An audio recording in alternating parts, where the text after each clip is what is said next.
ये जो अभी आपने देखा है ये हर तरफ भांगी भांग है।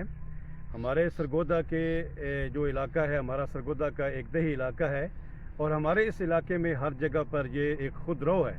तो मैं हुकूमत वक़्त से कहता हूँ कि आप इसकी अलग काश्त ना करें। तो इसके वसी जो है, इसके यहाँ पे इसकी जो है वो फसल मौजूद है। तो अब देख रहे हैं आप मेरे सामने कि इसका कद इस हद तक है कि मुझसे भी ये बड़ी है। तकरीबन अगर अंदाज़ा लगाएं तकरीबन ये 7-8 फुट के करीब इसका जो है वो कद है।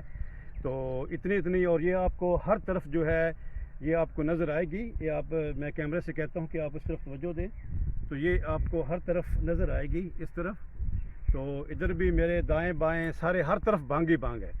तो मैं हुकूमत से कहता हूँ कि आप हमारे इलाके का विज़िट करें। इस इलाके में जो कि सरगोदा का एक दही इलाका है और हमारी तहसील बेहरा है, तो आप आएँ हमारे इलाके में और इसको यहाँ से आप इसको काट लें और आपकी जो है वो ज़रूरत पूरी हो जाएगी और हमारे इलाके की जो है वो सफाई हो जाएगी।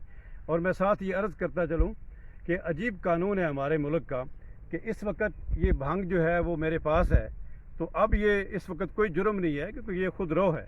लेकिन जब इस पत्थर को तोड़ के मैं अपने पास रखूँगा इनके पत्तों को, तो ये एक जुर्म बन जाएगी।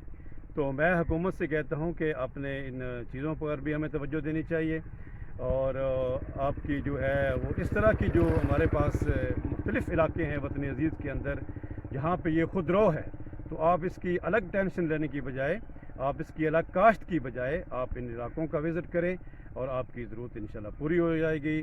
बस मैं यही चाहता था क्योंकि आज सोशल मीडिया पे हर तरफ भांग का जो है वो बहुत चर्चा है, तो मैंने ये ज़रूरी समझा कि आपको अपने इलाके का तारुफ भी कराता चलूँ और साथ साथ आपको भंग जो है वो भी आपको बता दूं कि हमारे इलाके के अंदर इसके वसी जो हैं वो ज़खायर मौजूद हैं। बहुत शुक्रिया जनाब, बहुत शुक्रिया।